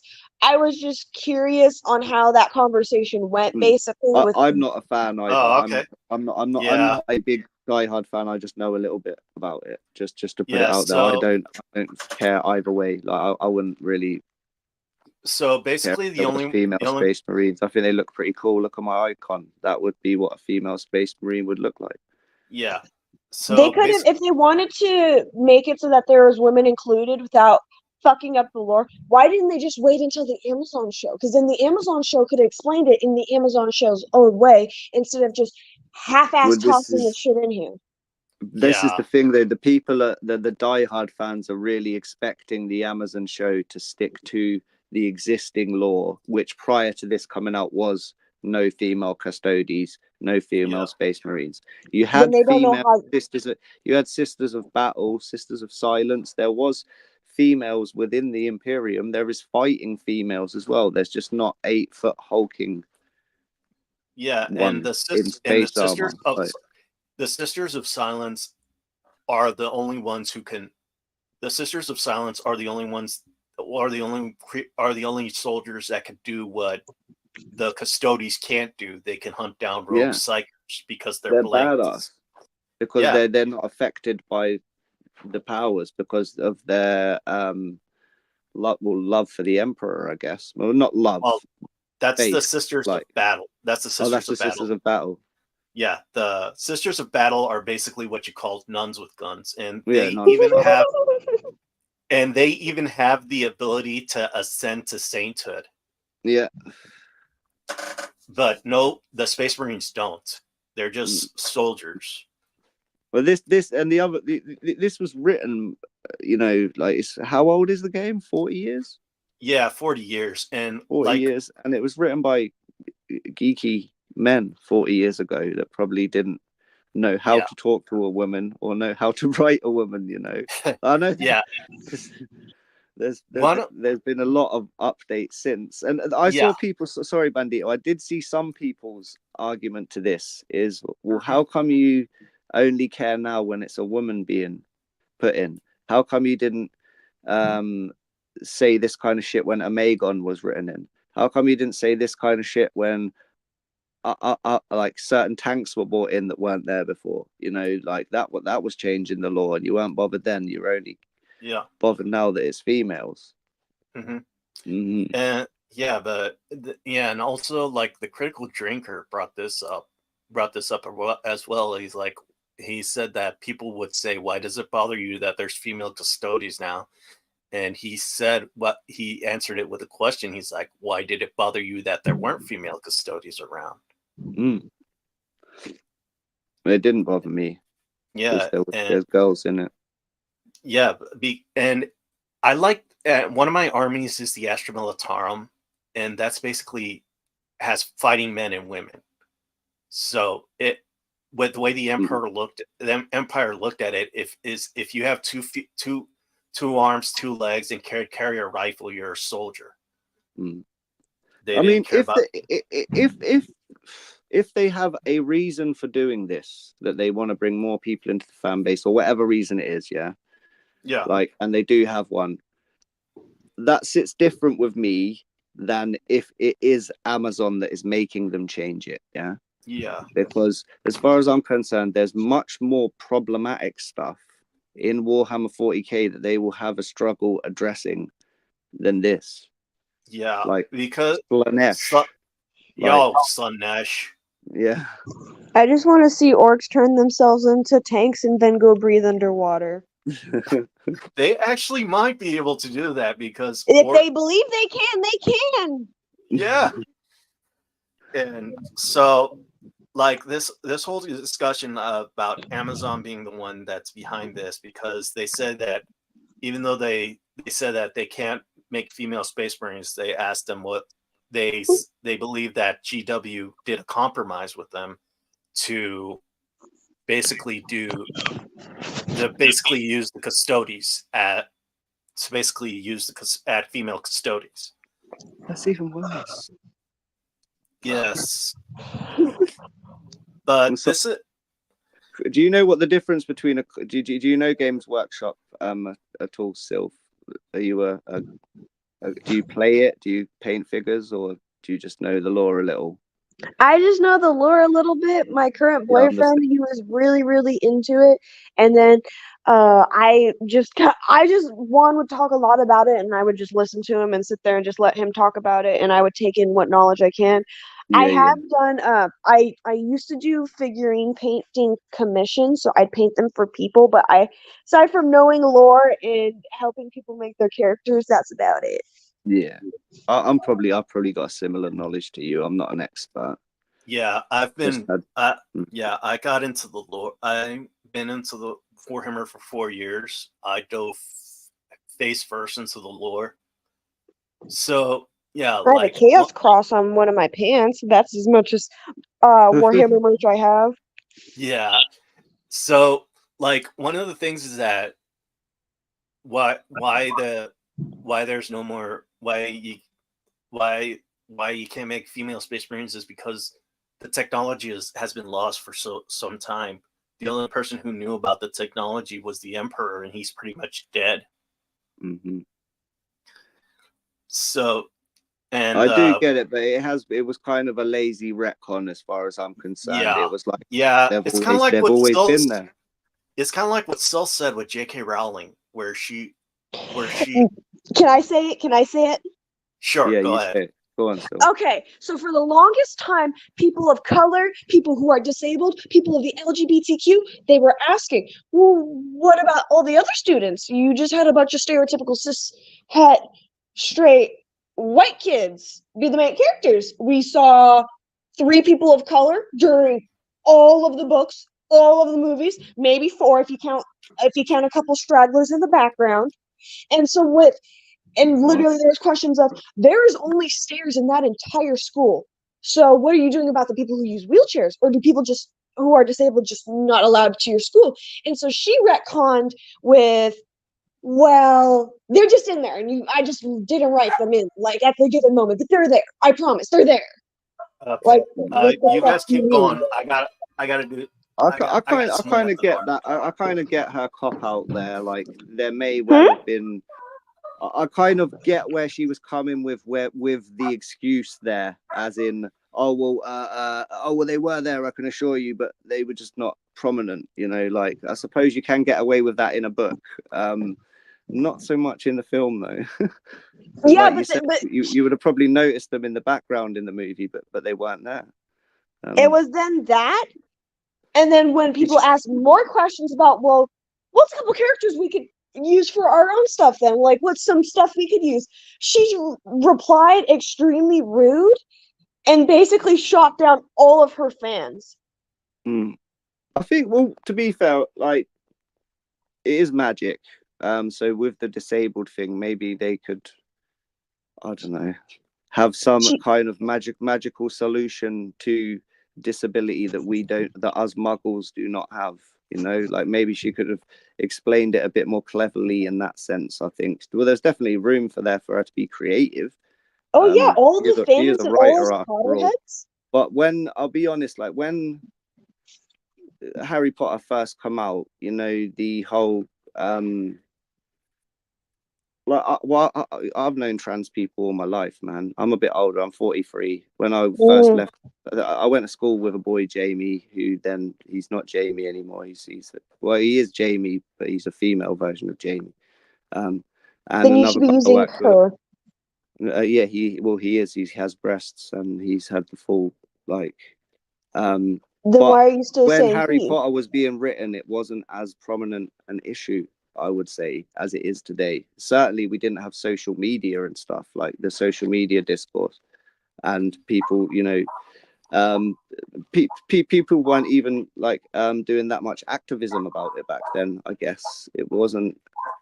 So I'm not sticking up for her. I'm just like saying how I feel it was. It weren't really a big talking point when that was coming out for me, like as I remember it. Well, to be fair, for me, it was, I'm too old for Harry Potter. When I was like in my 20s when kids were reading it, you know. I've never read a Harry Potter book. I've watched all the movies, but it's not something I've read.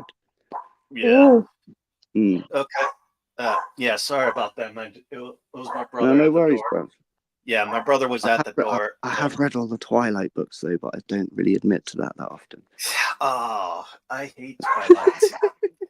Yeah, I'm a big horror fan, and I've always thought that those were the worst things. But anybody who likes Twilight, I'm okay with that.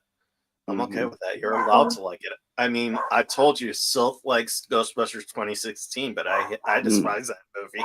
And I think Yeah. as well for like especially nowadays, people are like more keen on if you're going to write a trans character, then you really have to know the experience. You know, like Mhm. it would be kind of foolish for her to try and write someone's experience, which But she then she doesn't did it. clue Then about. she wrote a trans character. In what? Mhm. Oh, in her latest book, she wrote what she described as a I haven't, trans like I said, woman. I've never read a Harry Potter book. I'm just Oh, familiar it with has nothing to do with the Harry Potter. no. Oh, Her it's nothing to latest do with book. Harry Potter. Yeah, Okay. she wrote a book about a murderer who was a trans woman Okay. who was Who basically. preyed upon women in their changing rooms, their dressing rooms, at the gym, and she often used. Oh, okay. So it was described that the female persona of this man was literally just a persona specifically just to bait women, and it was literally just saying that if you are a trans person, you are So putting on a show and being a clown. is this where the whole J.K. Rowling is a turf thing comes from? Then it's nothing to do with Harry Potter. Well, That is a Twitter post. yeah, that Oh, was a Twitter post because she actually didn't want like trans women to be into battered women's shelter, but that I've met people who suffer from gender dysphoria, and if they could be It and they sucks.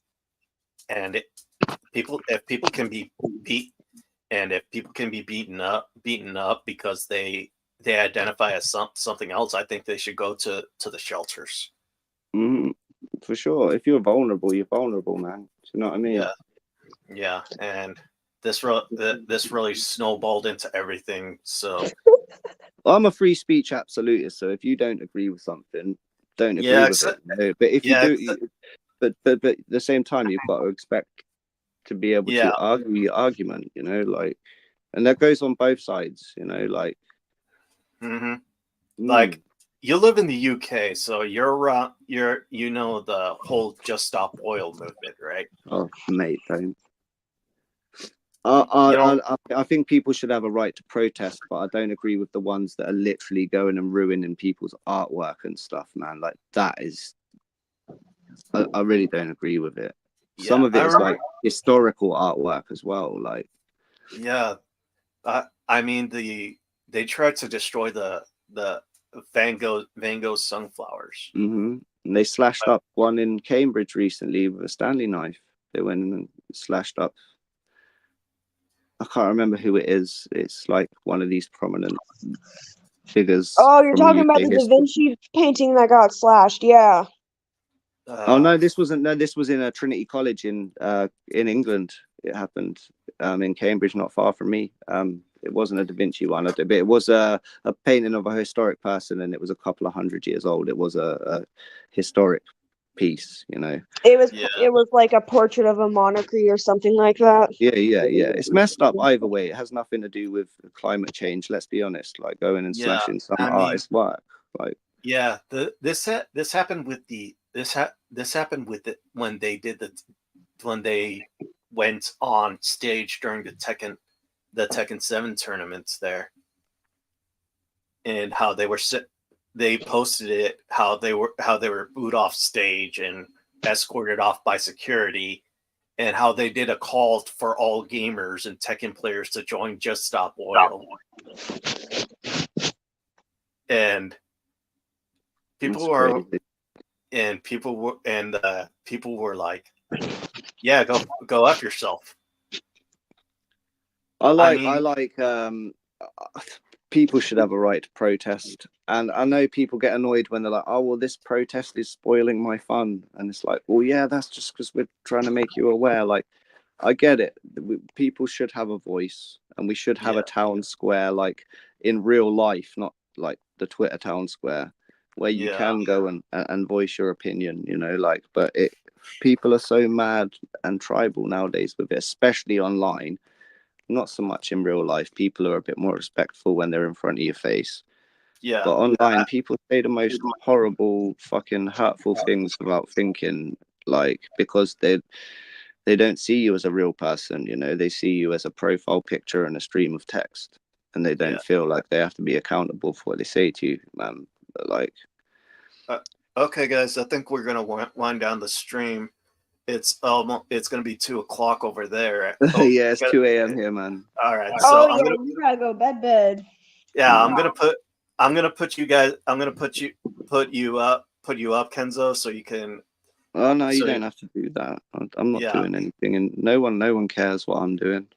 All right, so you can see Kenzo's art style on his YouTube channel and on his Instagram. And Yeah, if you want to unfollow me at Twitter, it's art by Kenzo. No, I don't need no plug-in. Thank you though. All right, so It's been really nice to meet you, though, Self. It's been Yeah. nice to meet you as well, Pleasure streaming with Kenzo. you, man. I'll definitely right. give you a follow. And it's All been right. good catching up with you as well, bruv. Yeah. Okay. So thank you for coming in my first episode of Geeks Talking Geek, and May the 4th be with you, and happy May the Free 4th Comic be Book with Day. you. Happy Free Yeah, it's my birthday. Yeah, and happy birthday, Self. Oh, happy birthday. Damn. Thank you you. didn't say. I'm a 20-year-old twat. All right. So, and remember, don't let anybody keep you down.